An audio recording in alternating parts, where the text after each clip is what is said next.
Durante décadas, Julio Iglesias fue la voz del romanticismo, el español universal por excelencia, el hombre al que millones de jóvenes admiraban.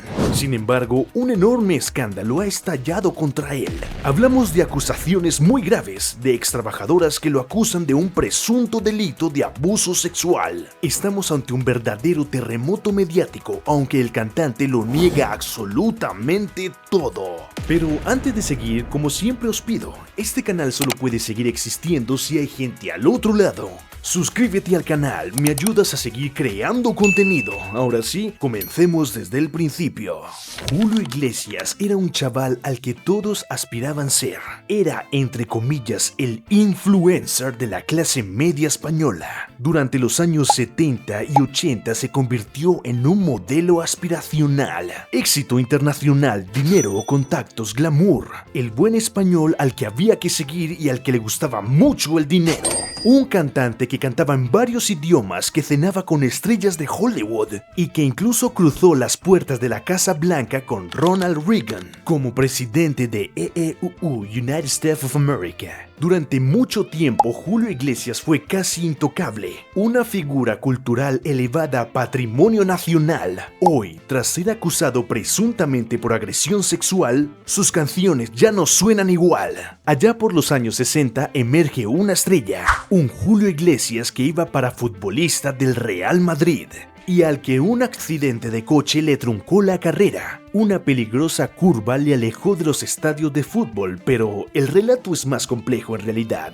Julio Iglesias no estaba especialmente comprometido con el fútbol profesional. Frecuentaba fiestas, salía de noche y nunca pasó de categorías juveniles. El cantante de hecho solo llegó a ser portero del Juvenil B. El accidente en sí fue real, pero también fue el punto de partida para construir una narrativa épica, la del joven que pierde un sueño y encuentra otro. Y en la construcción de ese nuevo sueño hubo algo clave, el contexto familiar. El padre de Julio Iglesias era un reconocido falangista y llegó a tener mucha influencia en distintas esferas de la sociedad española. En una España donde el éxito no dependía solamente del talento, sino también de los contactos, nos ayuda a entender cómo se acelera el ascenso meteórico de una persona cuando el sistema te ayuda.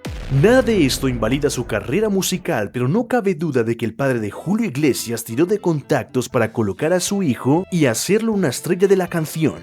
Quizás Julio Iglesias no se habría convertido en quien es si no hubiera provenido de una familia muy bien conectada con el régimen franquista. Desde el inicio, Julio Iglesias fue un producto cuidadosamente diseñado. Elegante, educado, bien vestido, transmitía una imagen de hombre conservador y familiar. A partir de su divorcio con Isabel Presley y su marcha a Miami, la narrativa cambia radicalmente. Julio Iglesias se convierte en el seductor eterno, el hombre deseado, el que siempre tiene una historia con mujeres, con lujo, con excesos. Esta imagen no solo se tolera, se celebra durante años. España se ríe, aplaude y normaliza actitudes que hoy resultarían incómodas, pero entonces no lo eran o no queríamos que lo fueran. Parte de la sociedad nos hemos reído por un humor machista. Mientras las redes se llenaban de memes y bromas sobre Julio Iglesias, empezaban a aparecer relatos que ya no tenían nada de gracioso.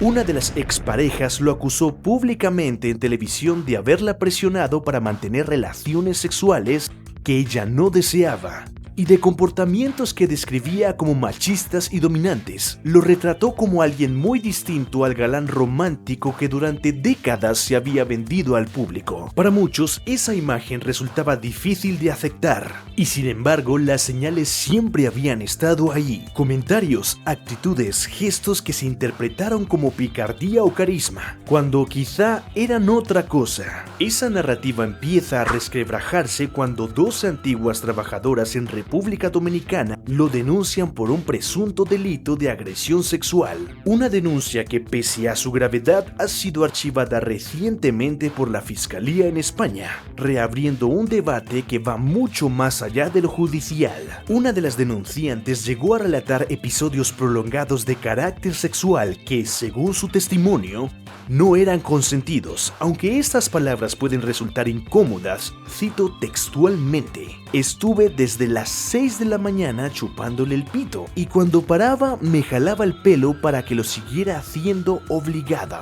Son testimonios difíciles de escuchar en un contexto marcado por la presunta intimidación y el presunto abuso de poder. Pero como os decía antes, la Fiscalía Española ha decidido archivar la causa por falta de pruebas suficientes. Pero más allá del archivo judicial hay algo que hoy se observa con otros ojos. Al revisar determinados episodios del pasado, gestos y comportamientos que antes se interpretaban como inofensivos o incluso simpáticos, empiezan a generar inquietud, besos invasivos, comentarios fuera de lugar, actitudes que en su momento se normalizaron y que hoy adquieren un significado muy distinto. Durante años ese tipo de conductas se disfrazaron de carisma o picardía masculina. Antes provocaban risas, hoy incomodan. La figura del hombre insistente, del seductor que cruza límites, del que reduce cualquier interacción al terreno sexual ha dejado de resultar aceptable por una parte creciente de la sociedad.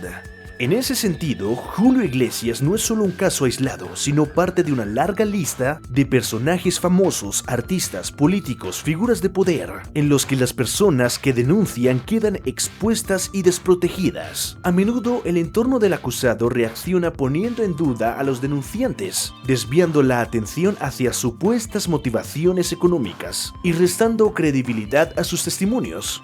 Desde que estalló el caso, la intención de Julio siempre ha sido la de defender su honorabilidad.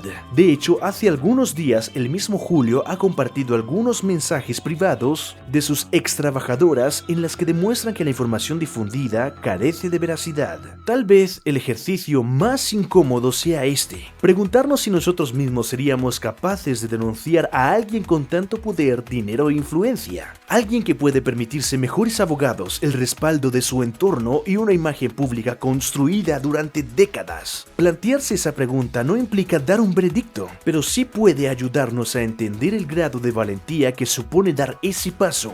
Porque hablar no es fácil, y hacerlo contra una figura intocable lo es todavía menos. Las personas que sufren agresiones sexuales no suelen denunciar de inmediato. A menudo necesitan años solo para poner en palabras lo que vivieron. No por contradicción, sino porque el trauma no sigue un calendario ni un relato perfecto. Exigirles a las supuestas víctimas coherencia absoluta, rapidez o frialdad emocional es, en muchos casos, no comprender cómo funciona ese proceso. No se trata de condenar ni de absolver, se trata de entender, de reconocer que hablar requiere valentía y de aceptar que la fama no debería impedir que se escuchen las voces más vulnerables. Porque al final la historia de Julio Iglesias no es solo la de un artista legendario, es la historia de una sociedad que aprende a cuestionar, a mirar y a no callar frente al poder. Y si quieres seguir explorando historias como esta, no olvides suscribirte al canal y darle like. Cada suscripción nos permite seguir contando estas historias, porque entender a los ídolos o su historia también es entendernos a nosotros mismos. Nos vemos en el próximo video. Hasta la próxima.